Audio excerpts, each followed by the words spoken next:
ठीक है, like example देखो,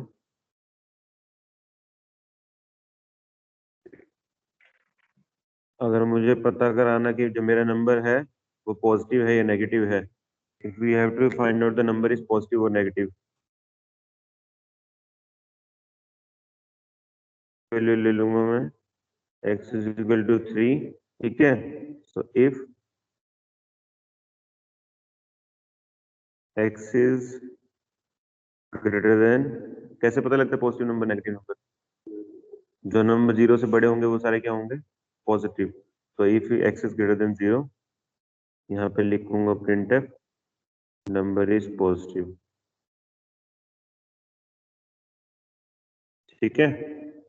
और अगर मेरे को ये पता करना है कि जो मैंने नंबर दिया वो पॉजिटिव है नेगेटिव नंबर है, तो इसके आगे एक ही फॉर लगा सकता हूँ। If x is less than 0, तो क्या होगा? Print F number is negative,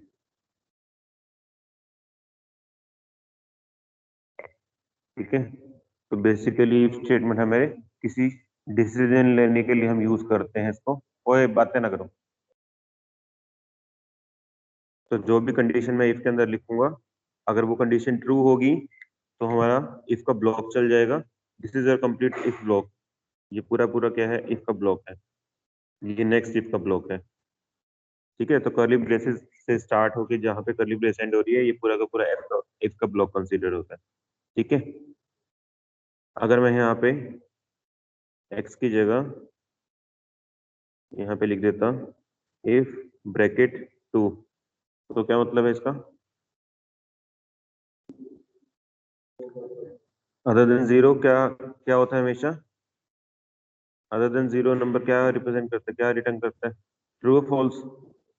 true. True return करता है। तो अगर मैंने यहाँ पे टू लिखा तो इसका मतलब ये ऑटोमेटिकली क्या कंडीशन ट्रू है, ये वाला प्रिंटफ स्टेटमेंट एग्जीक्यूट हो जाएगा, ठीक है।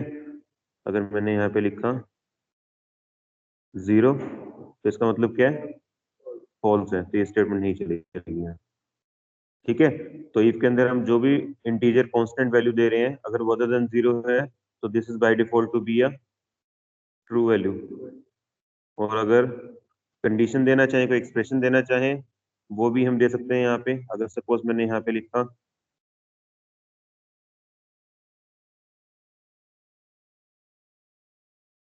तो अगर मैं यहाँ पे एक्सप्रेशन देना चाहूँ X plus Y, then I call also give, तो इसको एक्सप्रेशन कैलकुलेट करेगा। This is 3 plus 2 is equal to 5, और 5 क्या होती है हमेशा? ट्रू। नॉन जीरो वैल्यू तो ट्रू है, तब भी ये प्रिंटफ चल जाएगा, ठीक है। तो you can either give expression और any integer constant to a if value, ठीक है। बाकी आप इसके अंदर कोई भी कंडीशन अपनी तरफ से देना चाहो तो आप वो दे सकते हो, ठीक है। एक दो पॉइंट जो इफ के बारे में नोट करने वाले हैं, अगर मैं यहाँ पे करली ब्रेसेस लगा रहा हूँ या नहीं लगा रहा, तो इसमें क्या डिफरेंस है? अगर मैंने लिखा इफ और यहाँ पे डायरेक्टली लिख दिया प्रिंट, और यहाँ पे कोई करली ब्रेसेस नहीं लगाई है, तो करली ब्रेसेस अगर आप इफ के बाद ओनली सिंगल स्टेटमेंट लिख रहे हो, if is followed by only a single statement, then there is a optional of a curly braces. आप वहां पे ब्रैकेट लगाओ या ना लगाओ, वो ऑप्शनल है, लेकिन this is only for the single statement. अगर आपने इफ के बाद दो प्रिंट एफ लिख दिए, तो आपको बताना पड़ेगा उसको कंपाइलर को कि ये वाला जो print F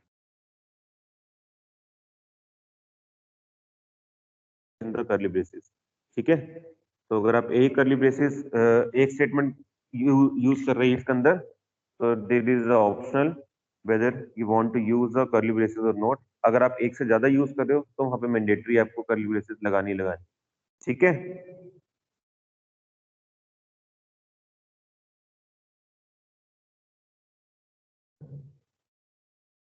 the next is if else. देखो कि जब भी हम कोई प्रोग्राम बनाते हैं तो उसमें दो तरह की स्टेटमेंट्स होती हैं, एक होती है डिक्लेरेटिव स्टेटमेंट, एक होती है एग्जीक्यूटेबल स्टेटमेंट।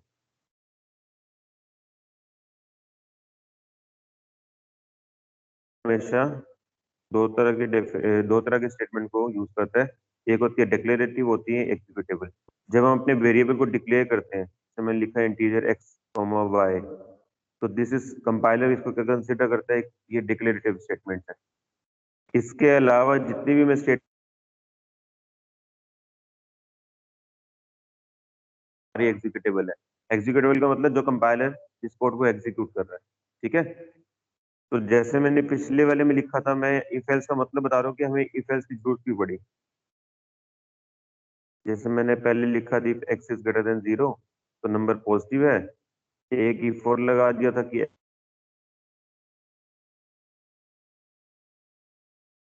एक दूसरे के क्या कॉम्प्लीमेंटेशन, अगर नंबर मेरा एक्स से 0 से बड़ा होगा तो वो पॉजिटिव नंबर होगा, छोटा होगा तो वो नेगेटिव होगा बाई, ठीक है। तो एक दूसरे के कंट्रास्ट है बिल्कुल।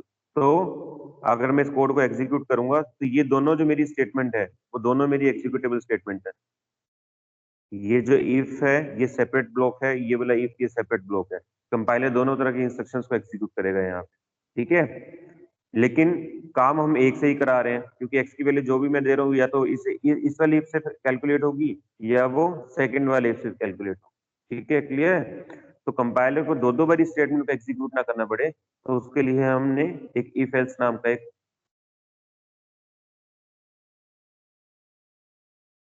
ब्लॉक कंसीडर नहीं होंगे, जो कि हमारा इन दोनों इफ के अंदर दो ब्लॉक कंसीडर हो रहे थे।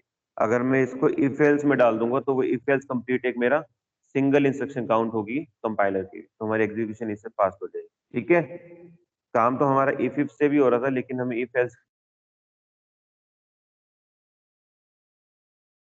तो अगर इसी कोड को मैं, अच्छा पहले इफ एल्स का सिंटेक्स देख लो।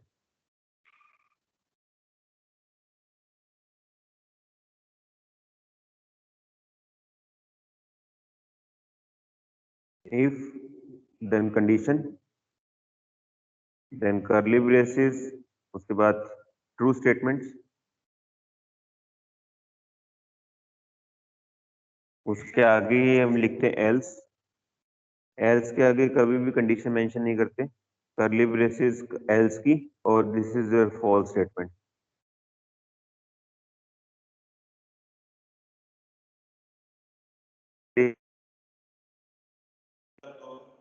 एग्जीक्यूट करेगा, और अगर हमारा एल्स होगी, माइक म्यूट कर लो बेटा, कौन बोला बीच में? अगर इफ की कंडीशन फॉल्स हो जाएगी यहाँ पे, तो वो डायरेक्ट,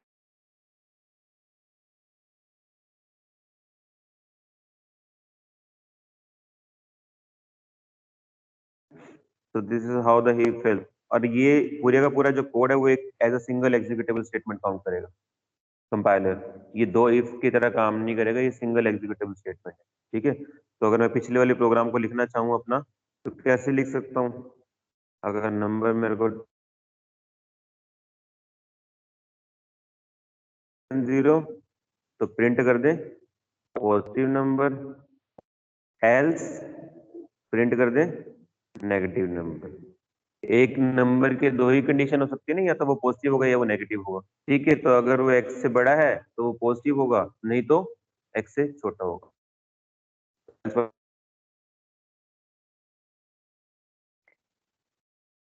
बात समझ में आ गई है? तो this is your if and else. ऐसे अगर नंबर मेरे को पता करना हो कि नंबर मेरा इवन है या ओड है, तो कैसे बनाओगे? 2 से डिवाइड करने पर रिमाइंडर अगर 0 आया तो इवन है। If x modulus symbol use होता है इवन और ओड के लिए। इवन नंबर का क्या मतलब है? जो दो से पूरे पूरे डिवाइड हो जाए, वो हमारे नंबर कौन से इवन, जिसका रिमाइंडर कितना आता है 0। तो एक्स मॉडुलो 2 अगर हमारा क्या है इज इक्वल टू 0 है, तो this is a if condition. यहाँ पे मैंने मेक श्योर कि डबल इक्वल टू यूज किया है, मैंने बताया था वहां पे comparison operator, single equal to लगा था तो यहाँ पे असाइनमेंट ऑपरेटर के साथ काम करता। तो X modulo 2 is equal to 0 even, else else में क्या बनाऊंगा, नंबर इज ओड, ठीक है।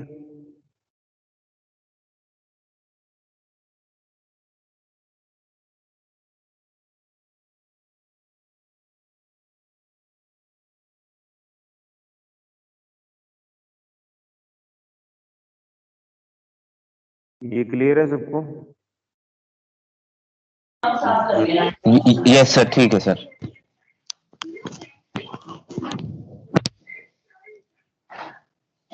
Next is your nested if.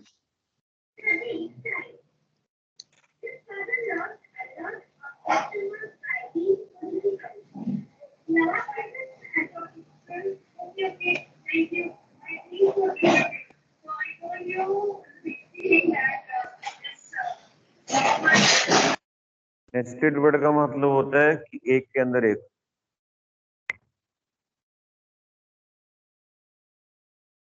जैसे एक पूरा कॉलेज है, पूरे कॉलेज के अंदर क्या है, रूम्स, ब्लॉक्स बने हुए हैं, ब्लॉक्स के अंदर क्या है, रूम्स है, रूम के अंदर बेंच है, तो जो उसका सबसेट है that is called to be a nested. ठीक है, तो जैसे मैंने लिखा यहाँ पे इफ, तो इसके अंदर मैं इसके ब्रेसेस के अंदर एक इफ एल्स और लिख सकता हूँ।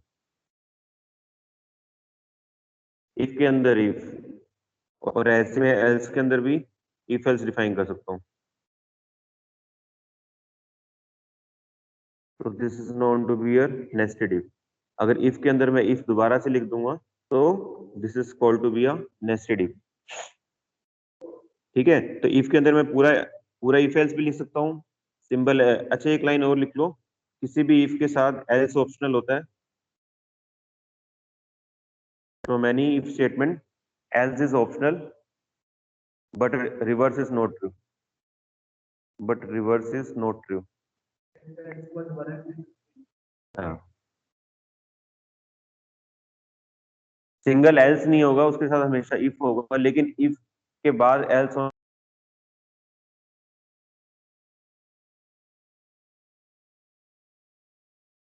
ठीक है, तो नेस्टेड इफ का मतलब है कि इफ के अंदर इफ हम मल्टीपल टाइम्स लिखना चाहें तो लिख सकते हैं।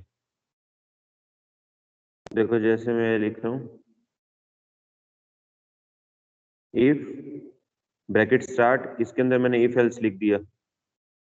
इफ, ये इफ की ब्रैकेट है, देन एल्स लिखा, ये इसकी ब्रेसेस है, ये इफ की ब्रेसेस मैंने यहाँ पे क्लोज कर दी। फिर मैंने इस इफ का एल्स डिफाइन किया, इस एल्स के अंदर मैंने एक बार इफ और लिखा, इसका ब्रेसेस और ये एल्स के ब्रेसेस क्लोज। ठीक है, by this way I can do this. ठीक है, लेकिन अगर मैं ये लिख दूंगा कि एल्स के अंदर मैंने यहाँ पे एल्स लिख दिया, तो यहाँ पे एरर आ जाएगा, बिकॉज एल्स के साथ हमेशा क्या होगा, इफ होगा, लेकिन इफ के साथ एल्स हो ऐसा मैंडेटरी नहीं, दिस इज एन ऑप्शन। ठीक है, so this is your nested if. Clear है?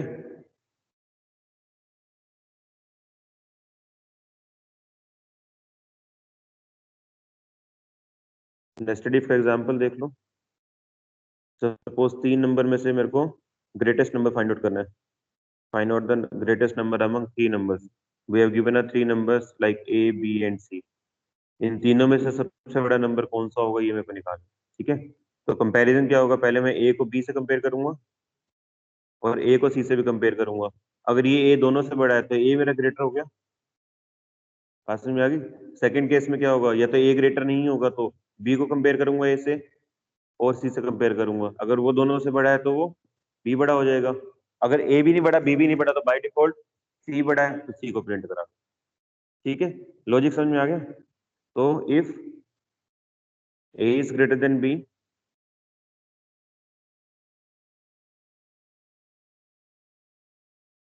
और नहीं आएगा, एंड आएगा। अगर दोनों ट्रू होंगे तभी हमारा इफ ब्लॉक चलेगा। इफ अगर ये है तो मैं यहाँ पे प्रिंट करा देता हूँ ए इज ग्रेटर।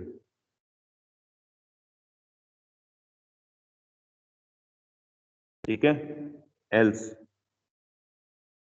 एल्स के अंदर मैं दोबारा से चेक कर रहा हूँ, अब बी को चेक कर रहा हूँ, तो एल्स के अंदर मैं दोबारा क्या लिखूंगा, if B is greater than A and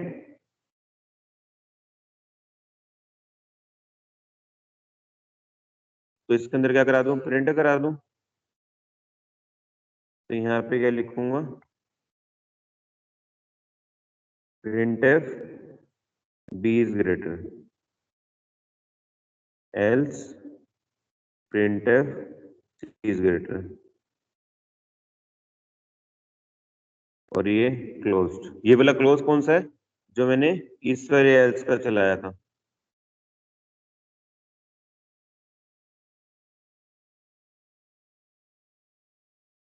statement है इस इफ के बाद ओनली ये प्रिंटफ सिंगल स्टेट, तो यहाँ पे मैंने ब्रेसेस नहीं लगाई है। ऐसे एल्स के साथ, इसके एल्स के साथ सिंगल है तो मैंने यहाँ पे ब्रेसेस नहीं लगाई। ठीक है, तो कहने का मतलब पहले इफ चला, अगर कंडीशन ट्रू होगी तो ये प्रिंट चल जाएगा, नहीं तो फॉल्स होगी कंडीशन तो एल्स वाले पे आएगा। एल्स के अंदर दोबारा से इफ है, this is your nested if. ठीक है, इसके अंदर दोबारा से इफ को कैलकुलेट करेगा। अगर इफ हमारा कंडीशन ट्रू है तो ये वाला प्रिंट चल जाएगा, नहीं तो एल्स में ये वाला प्रिंट चल जाएगा, और ये ब्रैकेट क्लोज हो जाएगी इस वाले एल्स। ठीक है, क्लियर है? यस, क्लियर है सबको? Yes sir. तो this is your decision control statement. Important है इफ एल्स स्टेटमेंट। अच्छा, इफ एल्स स्टेटमेंट को कैसे, कौन से ऑपरेटर से इंप्लीमेंट कर सकते हो जो हमने ऑपरेटर्स पढ़े थे?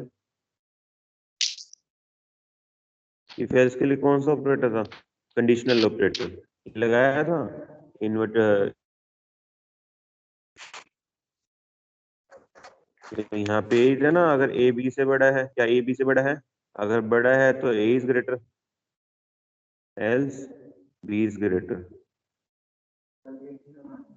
हाँ, ये कंडीशन आपकी सारी इफ में थी। इफ अगर ट्रू होगा तो ये चलेगा, नहीं तो एल्स ब्लॉक में आपका ये वाला चलेगा। तो यहाँ तक जो कंडीशन थी आपकी, this is for your if condition, और ये वाली आपकी एल्स कंडीशन। ठीक है, तो इसको as an operator if else से इक्विवेलेंट हम कर सकते हैं, and that operator is known to be a, कौन सा ऑपरेटर है युगांशु? है युगांशु, कौन सा ऑपरेटर है ये?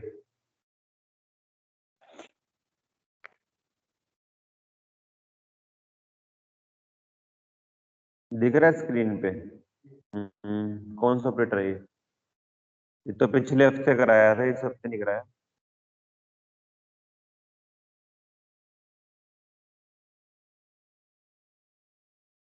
है? क्यों, वो तो मैंने पिछले हफ्ते कराया, तो कह रहा मैंने इस हफ्ते नहीं क्लास लगाई सिर्फ। पिछले हफ्ते क्या कराया था मैंने?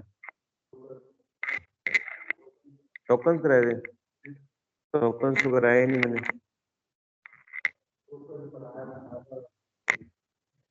पढ़ाया है मैंने टोकन? इनको तो नहीं पढ़ाया, तेरे को अलग से तो नहीं पढ़ा दिया है? क्या इनपुट आउटपुट? वो तो मैंने फर्स्ट लेक्चर में कराया था इनपुट आउटपुट। एक ही लेक्चर लगाया है क्या?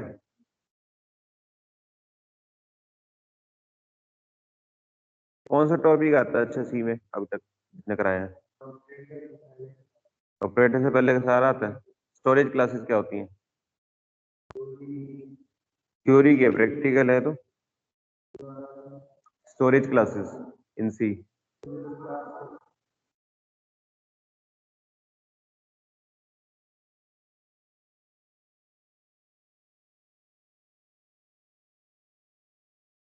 बोलने की हिम्मत नहीं होती है, मन नहीं करता बोलने का। गलत काम करके सच बोलने की हिम्मत नहीं होती है, वैसे मन नहीं करता, ये आदत पड़ी हुई है।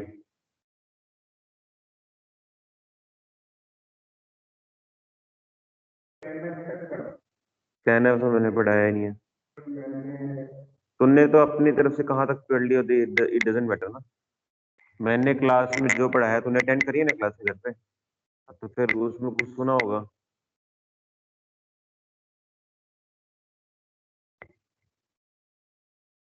है? क्या सुना था फिर, वही तो पूछ रहा हूँ। कमेंट से आउट ऑफ सिलेबस होना पूछ लिया कि मैंने कुछ नहीं करा, वो तेरे से पूछ लिया। तेरी बात मान ले, तूने नहीं लगाई लास्ट वीक, क्लास से पहले तो लगाई होंगी। हम्म।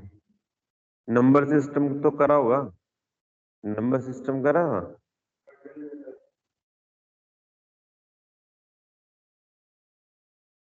नंबर को कैसे, कितने टाइप में रिप्रेजेंट कर सकते हैं?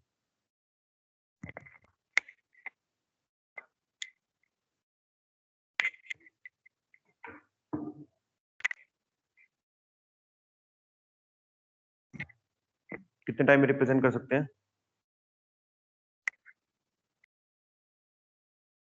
ये तो सच बोलते ही है, इसका आंसर बता दे बस। दोनों में से एक ही, तेरी भी तेरे साथ भी इफ एल्स ही है। पढ़ा हो, क्लास लगाई होगी तो आता होगा, एल्स नहीं आता होगा बस। तू एल्स वाले पे जाना नहीं चाहता। हाँ, क्या लगाया था फिर, क्या पढ़ा था? ऐसा थोड़ा ना लगाई थी भी ऑन करके चले गए, मम्मी मेरे को याद करा देना, मेरी पीपीएससी क्लास में ऑन कर दूंगा, फिर सो जाऊंगा जाके। फिर 1 घंटे में दोस्त को मैसेज कर दे कि मेरे को बता दीजिए अटेंडेंस होने वाली है। ऐसे थोड़ा ना, ऐसे सबने लगाई है, तुमने क्या अलग लगाई है? सबने ऐसे लगाई है। और अगर ऐसे लगाई है तो एक्सेप्ट करके, हाँ मैंने ऐसे लगाई है।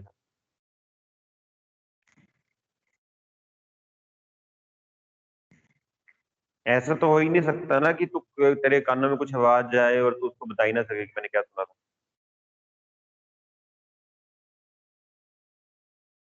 कौन सी मूवी देखी है थिएटर में आज तक? कोई एक नाम बता दे जो पीवीआर में जाके देखी हो। कौन सी देखी है, एक बता दे, अपनी फेवरेट बता दे। हम्म। बोर देखी थी? बोर की स्टोरी क्या है? कौन कौन सा हीरो है उसमें? है? बोर में कौन कौन से हीरो है? हाँ? ऐसा तो नहीं होता ना भी टिकट लेके चला गया और भैया मेरे को बाद में बता देना जब एंड होने वाला हो।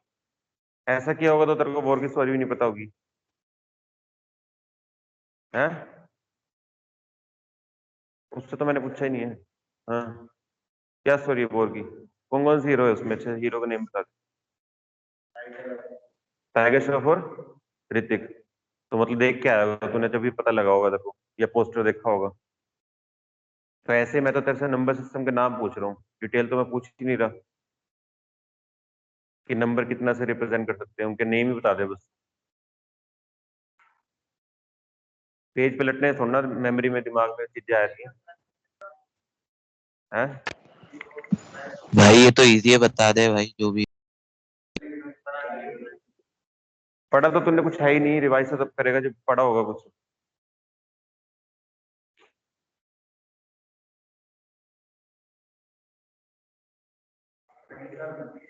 हम्म।